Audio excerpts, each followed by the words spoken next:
Hi, I am your host, Hung Loy, and welcome to Diverse as We podcast.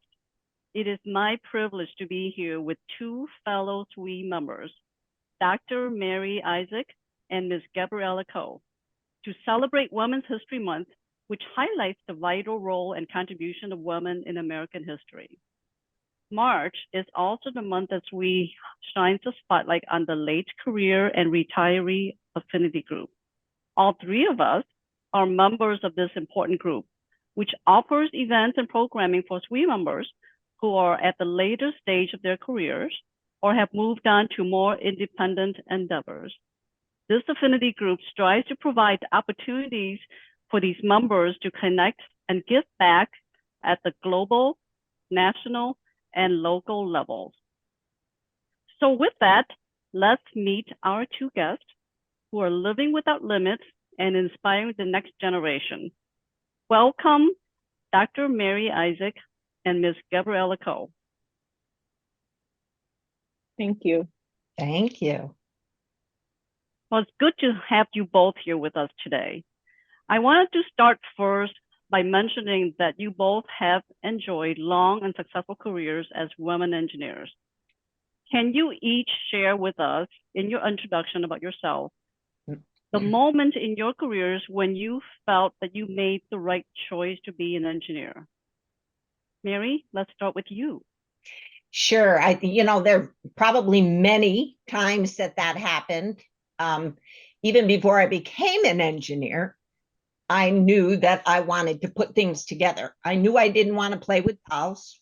I knew I wanted to make doll furniture. So that was kind of my first clue that I was going to be an engineer.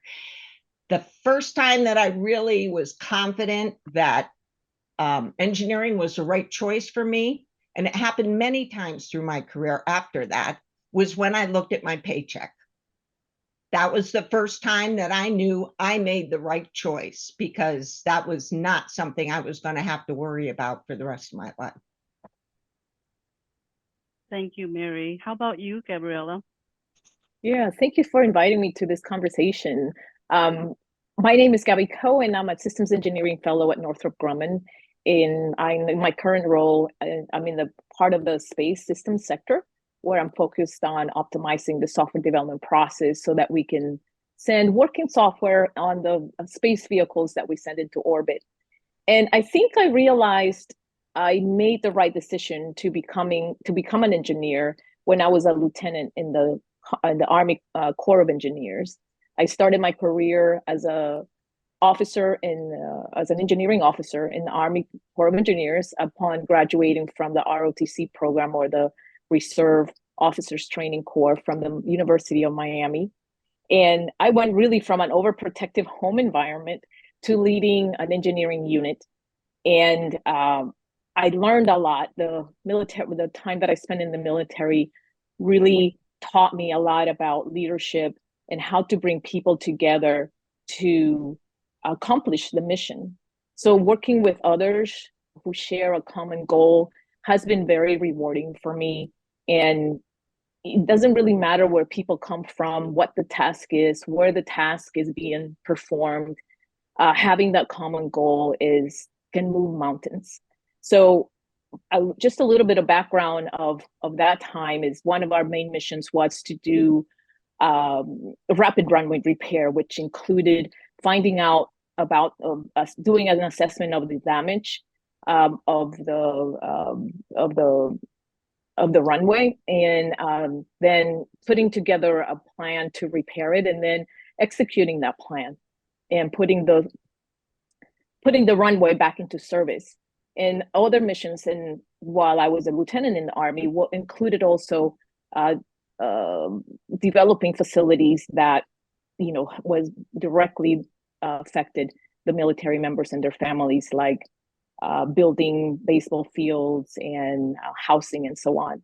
So this made me very proud to be an engineer, because I was contributing to the solutions that affected others' missions, but also the military members and their families. And then putting that mission before self, has really become something that I've lived throughout my career, even on my civilian career.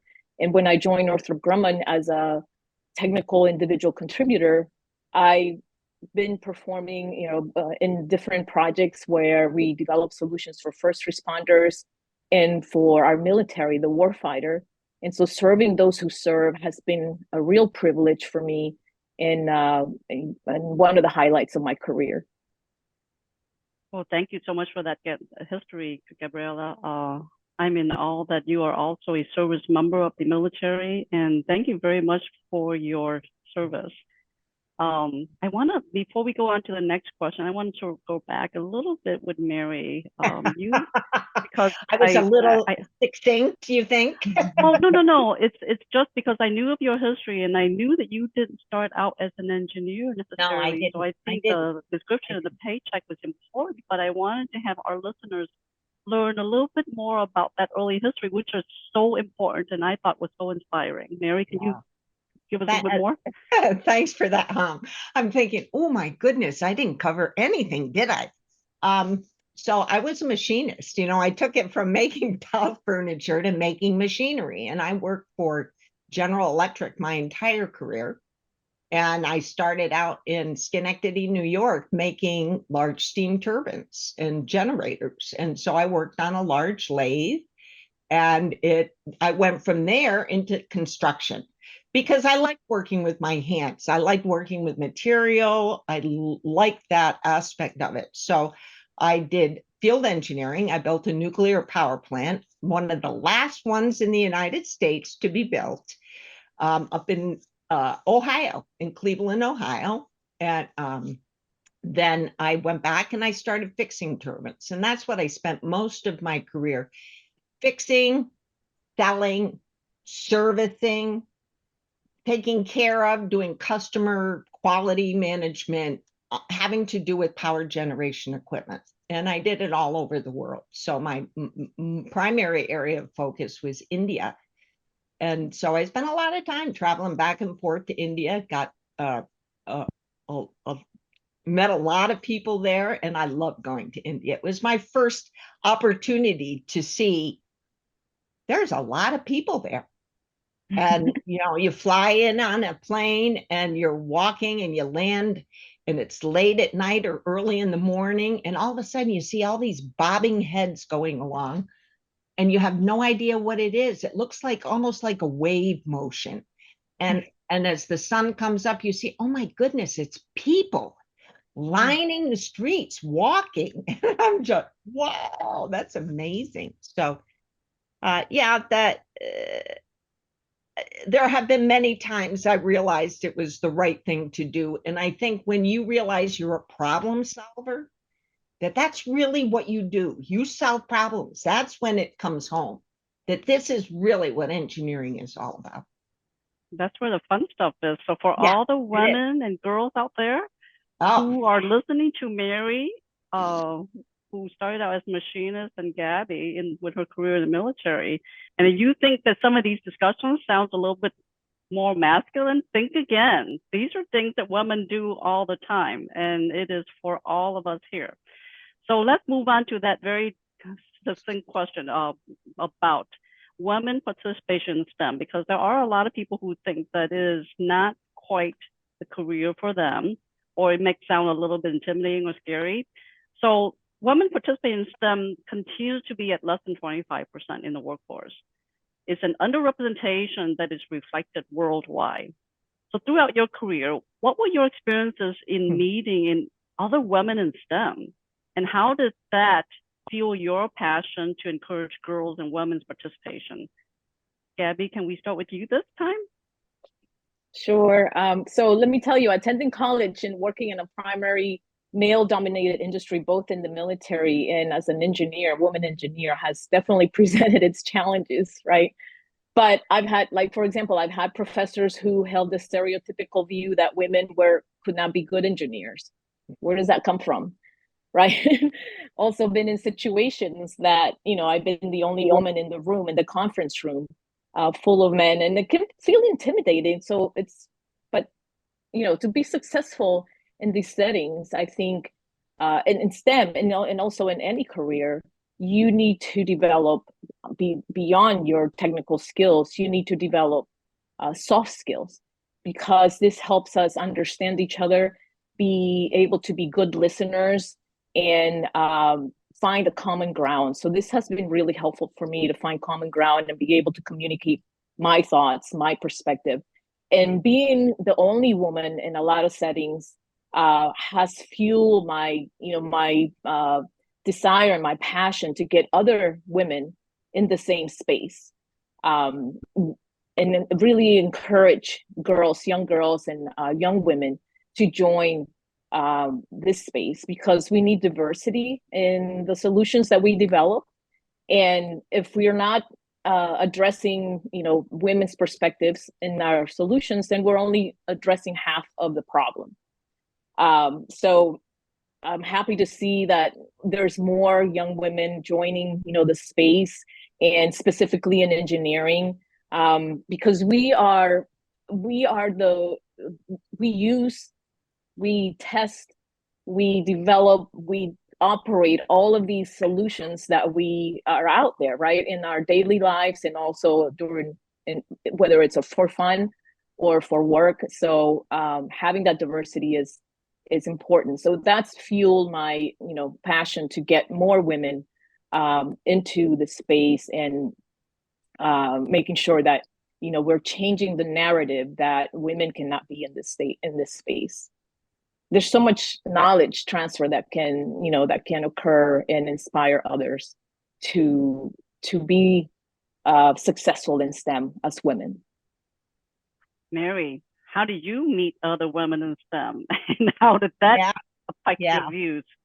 Yeah, and it's interesting, because early in my career, you're so focused on your career, you're not focused as much on building community, right? And so I was very focused on what I was doing, and trying to get ahead and trying to keep my head above water. And I did not eat, because there was no SWE around. I did not have that opportunity in college to have that support of other women. One other woman that I went to school with is now, she's a SWE member still, Sina Drapola. And Sina and I went to school together. And it's like, and we're still connected. And that was our support group. The two of us were our support group. We both had kids. She was married at the time. I was a single mom. And it was, we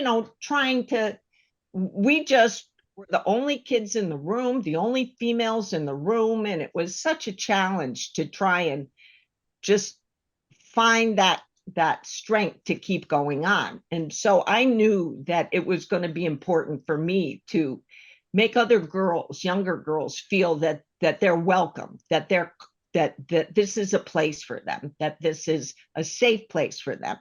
And so the two of us, we ended up starting a SWE section in Schenectady, New York, in the Capital District. And then I left to go off on my career, and Sina stuck around for a while. But that was one of the things that we were both so committed to making sure that happened. And we think it's so important that girls, that we get them engaged by the time they're in middle school. Because if you don't, it took me 7 years to get back to engineering, because I was not engaged early. I didn't get engaged till later in life. I was good at science. I was good at math. I was good at all those things. But my dad was an engineer, and he was also girls can't be engineers. So you would have thought that would have been enough for me to say, I'm going to do it anyway. But it took me quite a while to get to that point where I finally went back and I said, I think like an engineer. This is the right thing for me. So speaking of that, because you two have found what I would call advocacy, I was so inspired when I met both Mary and Gabby and learned about both of your endeavors and your projects advocating and supporting girls and women in STEM. And you hit the nail on the head with your comment, Mary, when you said building communities become a very important thing because of our experiences, our collective experiences. Can you tell us more about your passion projects and how those came about? Mary? Sure. So my husband would tell you I have too many passion projects, and one of them is not him. So, well, he's my number one, but my passion projects have kind of evolved over time. I got very heavily involved with the Society of Women Engineers when I retired early, and I we ended up developing Invent It, Build It. So we did that's engineering, and then Invent It, Build It. And so I've been with that program for the last 12 years, I think it's been going now. That was definitely a passion project at the time, and it kept me going through college. And what I would do is use these opportunities for my research, because my research in my PhD is to understand why girls don't want to be engineers. Why don't girls want to go into engineering and technology, and find solutions or interventions that's going to reverse that, or that's going to correct that. And the thing that I found is community. So between SWE, and then more recently, I've been running a program here in California called Tech Trek. It was started in California at Stanford. It's a middle school program, a 1-week STEM immersion camp for girls with girls. So all of the staff is female.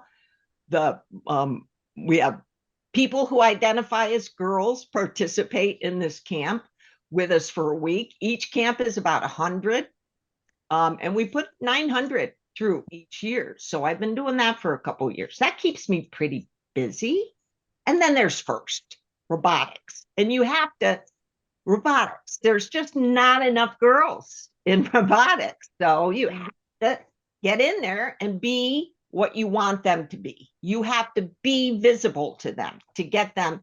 And since we've started doing that, I am running this year, coordinating referees for our competitions, which are occurring right now. Since we've done that, we've taken it from 0 referees that are female to half of our referees are female. So it's just intention. It's having intention and applying it.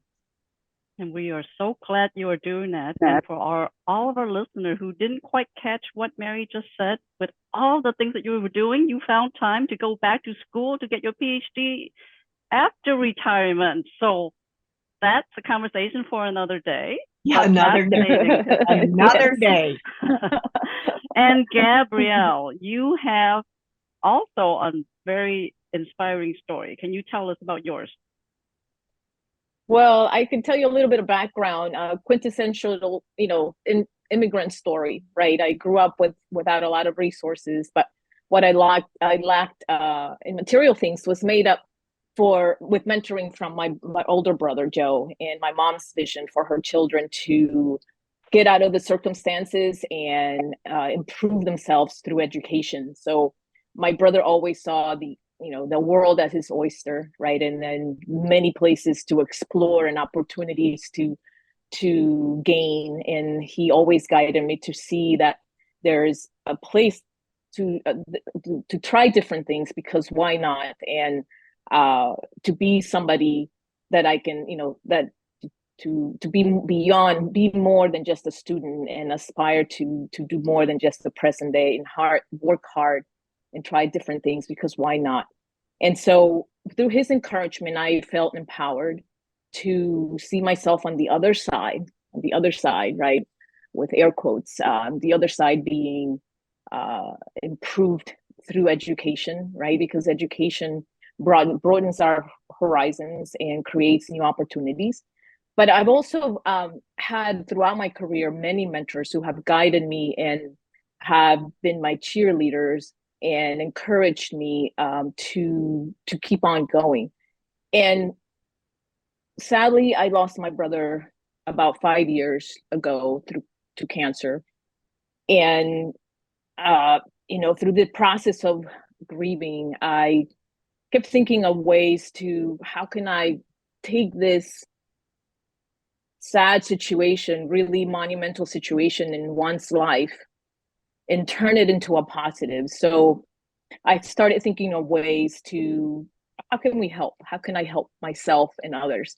And because he and I talked about everything and nothing, and getting his perspective on a lot of the challenges that I've had throughout my life was really instrumental in me getting, seeing through those challenges. Then sadly, I lost my mother too, and they were both instrumental in my life.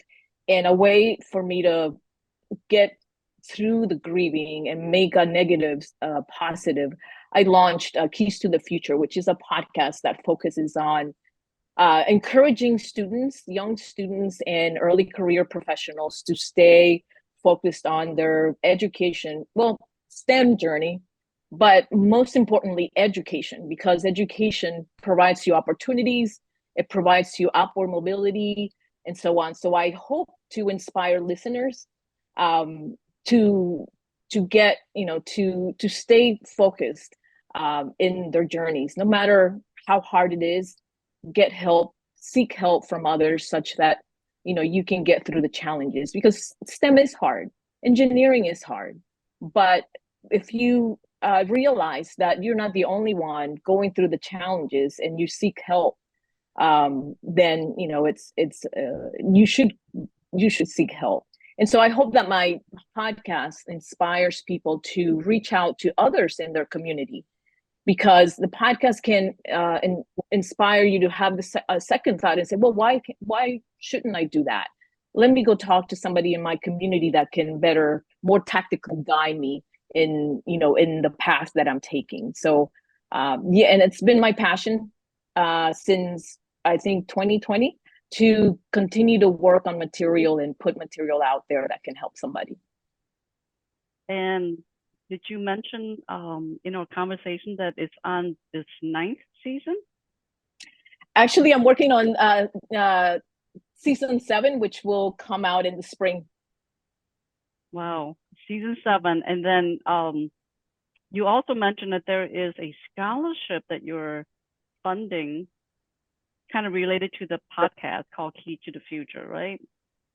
Yes, absolutely. And thanks for reminding me that, because I did start a scholarship fund through SWE that helps underrepresented communities get through the scholarship. Hopefully they are able to get them the technology that they need to get started in their journey, right? We live in a world that technology drives our lives. And if you don't have the proper equipment, such as a computer and a phone, or the technology that you need to do research and do your work, then you're already starting behind. So I hope that my scholarship fund helps underrepresented communities, student communities, to be able to afford, to get a good start, a head start, if you will, in getting the equipment, the proper equipment that they need. Wow, that is really inspiring. Thank you, you both. As I'm listening to both of you, there's a saying that I'm reminded of that says that life experiences open new doors. And reflecting on my own experience and situations, I always find that when I push beyond my own boundaries, and dealing with changes, especially, and loss, brings personal revelation. So, digging back into you, what have you learned about yourself doing these projects? Gabby, first. Yeah, and I recently reflected on this because somebody else also posed the same question, and I can tell you that I have learned that no matter where you come from, the challenges are very similar.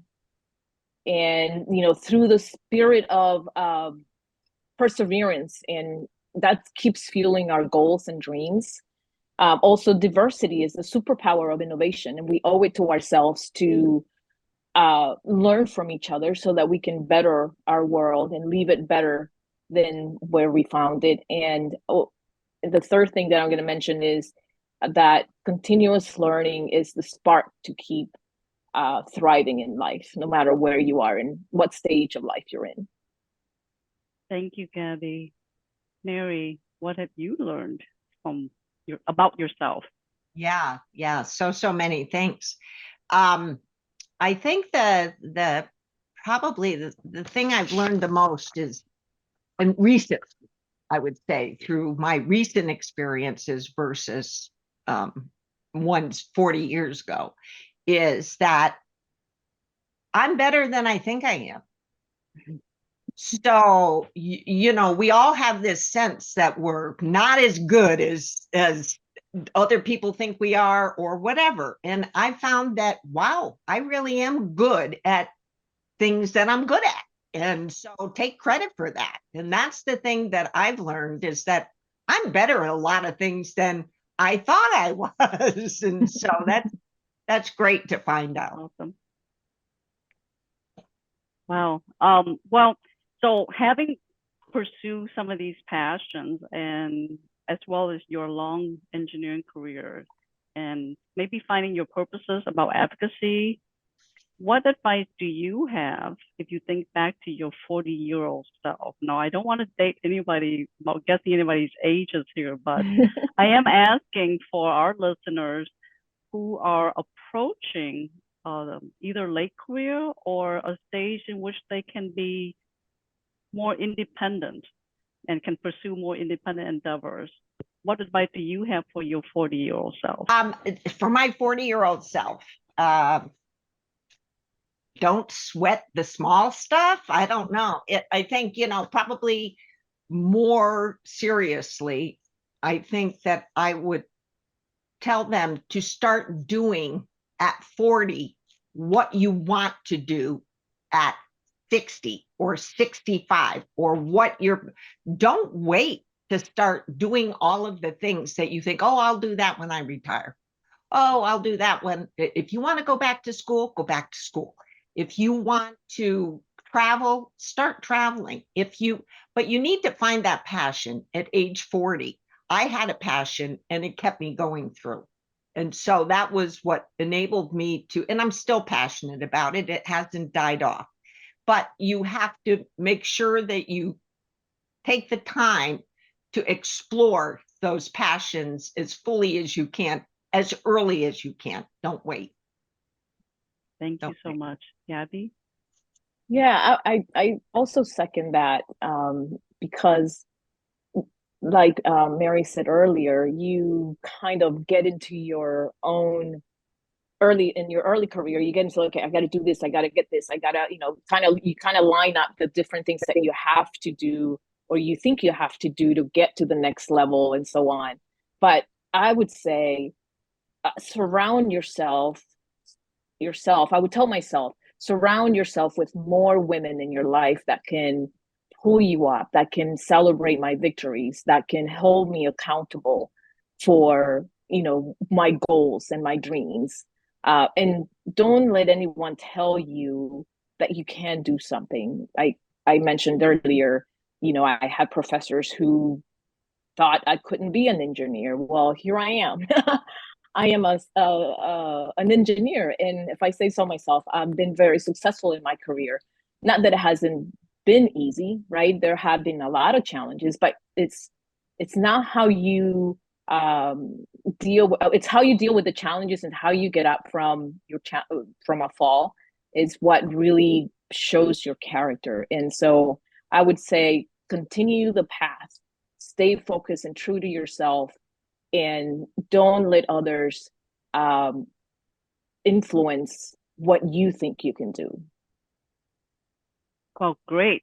So that theme about building community early, as early as possible, continues. So that brings us to one of our final question here. We, Mary, Gabby, and I all met through the SWE Late Career and Retiree Affinity Group at SWE. So what unique perspective do you think the late career retiree engineers at SWE can bring to its members at any stage? Gabby? Oh, yeah. So, I think that you need community, like Mary said before, right? Form a community to thrive at all stages of life. you need to have some, community around you that will see you through the good, the bad, and the ugly, right?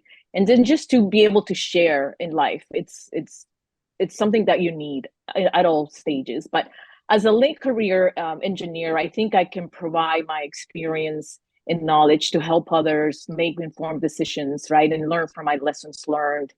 And I really I get a lot of joy from working with our early career engineers and our early career professionals to help them. And they inspire me. They bring such a fresh energy, and they inspire me to learn, continue to learn, and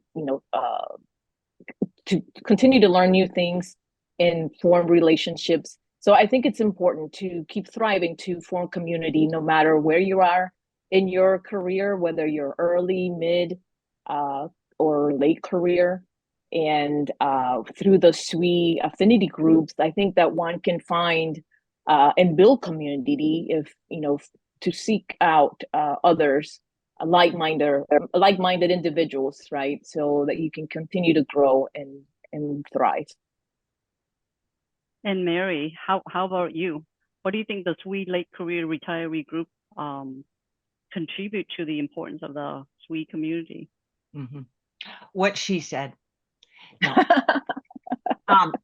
I think one of the things that is important when you think about a community, you have to have, it's almost like you have to have a certain amount of churn in the community. It can't be isolated. It can't just be the late career retirees, and then here's the middle career, and here's the younger career. We have to have that continuous churn between organizations and that collaboration between the organizations so that we satisfy the whole group.